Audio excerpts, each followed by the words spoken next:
Hello my dear students. So ఎవరైతే JEE మెయిన్స్కు prepare అవుతున్నారో వాళ్ళందరికీ ముందుగా కంగ్రాట్స్. సో బాగా చదవండి. టైం చాలా తక్కువగా ఉంది. ఆల్రెడీ ఇంకా చాలా తక్కువ సమయం ఉంది కాబట్టి ఉన్నటువంటి టాపిక్స్ అంటే మీకు తెలిసినటువంటి టాపిక్స్ మాత్రమే రివైజ్ చేయడానికి ప్రయత్నిస్తూ ఉండండి. సో పీవైక్యూస్ క్వశ్చన్స్ చేయండి. సో లాస్ట్ 1 ఇయర్వి లాస్ట్ ఇయర్ పేపర్ చూడడానికి ప్రయత్నించండి. ఎందుకంటే సమయం చాలా తక్కువ ఉంది కాబట్టి ఇప్పుడు నేను 20 ఇయర్స్ క్వశ్చన్ చూస్తాను, నేను 12 ఇయర్స్ క్వశ్చన్స్ చూస్తాను అంటే కుదరదు. Last 1 year are 2 year questions చేయడానికి ప్రయత్నించండి. సో మీకు తొందరగా మర్చిపోయేవి ఏమైనా ఉంటే ఆ కాన్సెప్ట్స్ను ఒకసారి రివైజ్ చేసుకోండి. ఓకే, ఫార్ములాస్ ఒకసారి రివైజ్ చేయండి.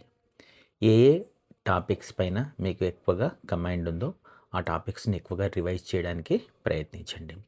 కొత్త టాపిక్స్కు కాంప్లెక్స్గా ఉన్నటువంటి వాటికి ఏ టాపిక్స్ చూస్తే మీకు భయం అవుతుందో ఆ టాపిక్ జోలికి వెళ్ళకూడదు. సో బీ పాజిటివ్గా ఉండండి. నేను సక్సెస్ సాధించగలుగుతాను. ఎస్, నేను సక్సెస్ సాధించగలుగుతాను. నేను ఖచ్చితంగా ఈ ఎగ్జామ్ను నేను రీచ్ కాగలుగుతాను. నాకు అనుకున్నటువంటి మార్క్స్ నేను పొందగలుగుతాను అనే ఒక ధైర్యంతో ఉండండి. చాలండి. సో మీరు చేయగలుగుతారు. ఎందుకంటే 2 ఇయర్స్ మీరు ఖచ్చితంగా కష్టపడే ఉంటారు. మీరు సో ఒక సిస్టమేటిక్ వేలో కష్టపడితే కనుక ఖచ్చితంగా విజయం అనేది మీకు అవుతుంది.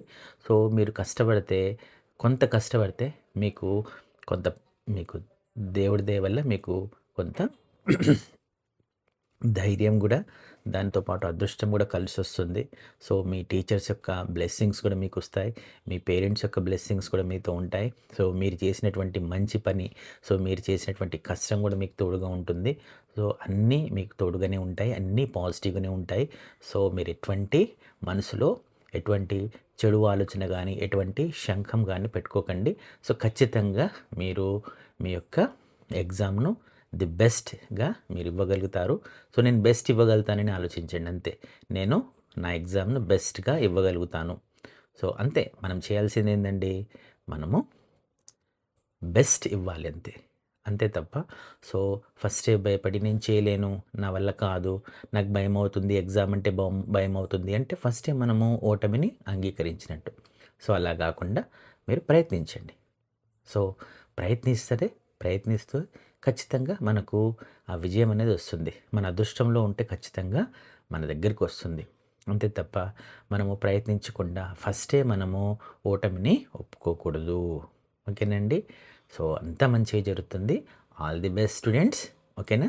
Bye bye.